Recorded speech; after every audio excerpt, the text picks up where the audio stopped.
विश्व विख्यात ख्वाजा मोइनुद्दीन हसन चिश्ती की दरगाह की व्यवस्थाएं संभालने वाली संस्था खुद्दाम ख्वाजा सैयद जादगान की ओर से वक्फ संशोधन एक्ट को लेकर विरोध जाहिर किया गया है।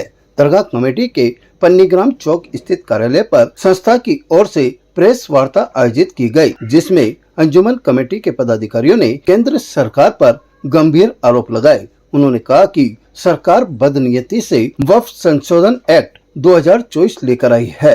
यह एक्ट मुस्लिम विरोधी है, इसकी मुस्लिम समाज निंदा करता है। अंजुमन कमेटी के सचिव सरवर चिश्ती ने कहा कि वक्फ संशोधन एक्ट 2024 लाकर सरकार मुस्लिमों के साथ गलत करने जा रही है।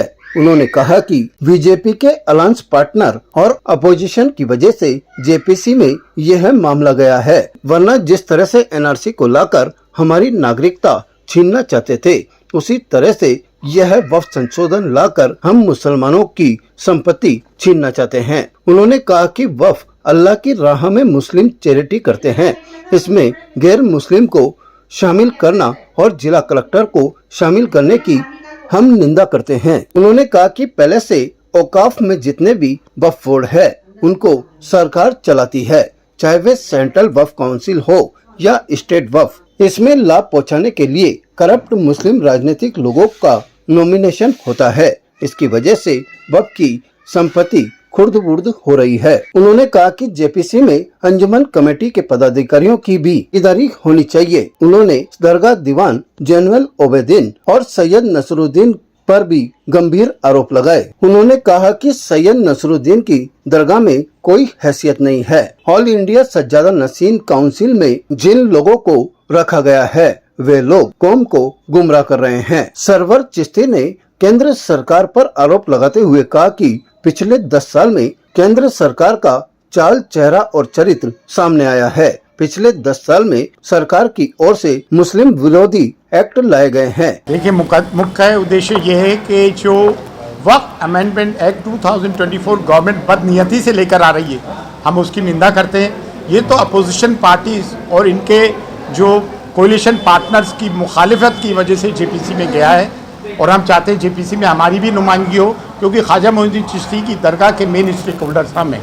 और जहाँ से ये लोग जाके दीवान और उनके बेटे नसरुद्दीन अपने आप को स्पिरिचुअल हेड कहते हैं और हर एंटी मुस्लिम एक्ट और ऑर्डिनेंसेस को सपोर्ट करते हैं गवर्नमेंट की गुड बुक्स रहने के लिए, हम इनकी मजम्मत करते हैं। ये किसी किस्म के स्पिरिचुअल हेड नहीं है। स्पिरिचुअल हेड ख्वाजा मोइनुद्दीन चिश्ती हैं, और नसरुद्दीन की तो according to Dargah Khwaja Sahab act दरगाह में कोई लीगल हैसियत भी नहीं है।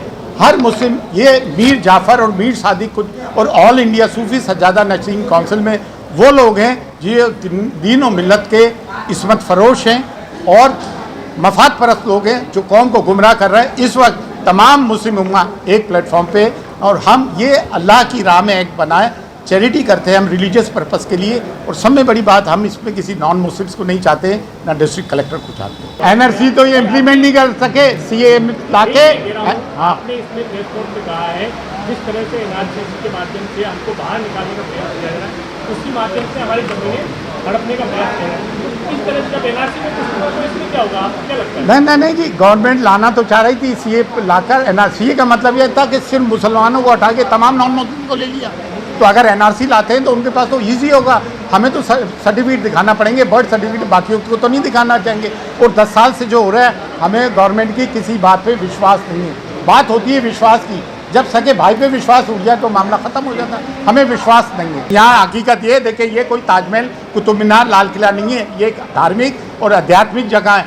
ख्वाजा मोइनुद्दीन चिश्ती ने यहाँ कलमा पढ़ाया है इस्लाम का। यहाँ जो इंडियन सब कॉन्टिनेंट में 70 करोड़ मुसलमान हैं, ख्वाजा मोइनुद्दीन चिश्ती की देन है, और हम उस लेगेसी के कस्टोडियन हैं। और अब मुसलमानों पे कोई बात आ गई तो हम ही आवाज़ उठाएंगे। That's our duty. 2003 में जेपीसी में हमारा भी रिप्रेजेंटेशन था। जब जाएंगे तो हम अपनी बात पावरफुल तरीके से रखेंगे। जो सोसाइटी रजिस्ट्रेशन एक्ट के तहत रजिस्टर्ड एक बॉडी है जो गरीब नवाज के खुद्दाम के अपलिफ्टमेंट के लिए, वेलफेयर के लिए काम करती है, उस संस्था ने आज एक प्रेस कॉन्फ्रेंस रखी थी और उनके जो सेक्रेटरी जनाब सरवर चिश्ती साहब, उन्होंने गैर जिम्मेदाराना तरीके से हमारे बारे में कुछ बातें आपके सामने रखी। उसका जवाब देना निहायत ही जरूरी है। पहले तो उन्होंने अपने अखलाक दिखाया कि किस तरीके से वो बात कर रहे हैं, और कहते हैं कि हम हसनी हुसैनी है। हसनी हुसैनी कितना भी बुरा वक्त आ जाए अपने अखलाक से कॉम्प्रोमाइज नहीं करता है और ना ही हम करेंगे। दूसरा, उन्होंने कहा कि नसीरुद्दीन चिश्ती दरगाह में कुछ नहीं मांगता, दरगाह में कोई हैसियत नहीं है। जनाब, मेरा डीएनए दरगाह से जुड़ा हुआ है। मैं गरीब नवाज की औलाद हूं, मैं उनकी 30वीं पुश्त में उनका पोता हूं।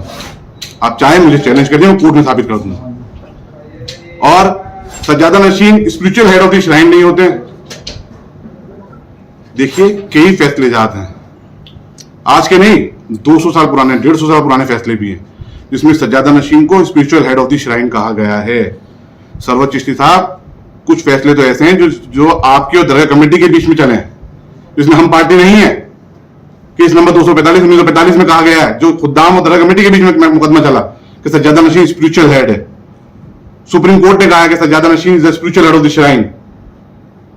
पुरानी हिस्टोरिकल बुक जितनी उठा के देखेंगे, सज्जादा नशीन is the spiritual head of the shrine.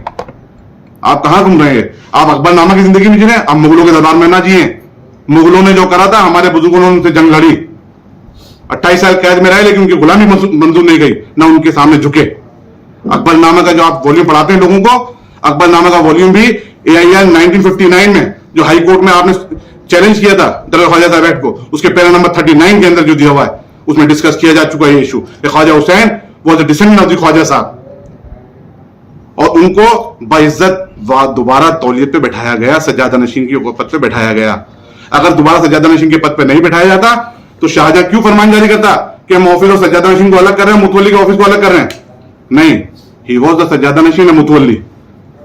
Shahjahan के दौर तक सज्जादगी और मुतवल्लीशिप हमारे पास थी, सज्जादा नशीन के पास थी। और आप कहते हैं 800 साल का रिकॉर्ड हमारा भी है। गुम मशरिक की चाबियां आप जिक्र करते हैं, गुम मशरिक जो बना है वो 150 से 200 साल बाद बना है। जनाब, 800 साल का रिकॉर्ड कहां से ला रहे हैं आप? सरवर साहब, हम हमारे अखलाक से कॉम्प्रोमाइज नहीं करेंगे। जिसमें ये कहते हैं दरगाह ख्वाजा साहब एक्ट, मौजूदा सज्जादा नशीन किबला दीवान से ज़ैनुल आबिदीन साहब is holding the office of सज्जादा नशीन by virtue of his hereditary rights being a descendant of the Khwaja Sahab. He is not holding the office of Sajjada Nashin by virtue of Dargah Khwaja Sahab Act. Dargah Khwaja Sahab Act is not at all applicable on the present Sajjada Nashin. The judgment is very much clear. Supreme court ने 1987 में बहुत clear कर दिया है, और judgement इन RAM है। कोई अगर गुमराह करता है ना आपको कि ये हम पे लागू नहीं होगा, वो दरगाह से जुड़े हुए तमाम मुतालिकीन पे लागू होगा। ताज़ा खबरों के लिए देखते रहें सरेराह न्यूज। अपना फोन उठाएं और सब्सक्राइब करना ना भूलें।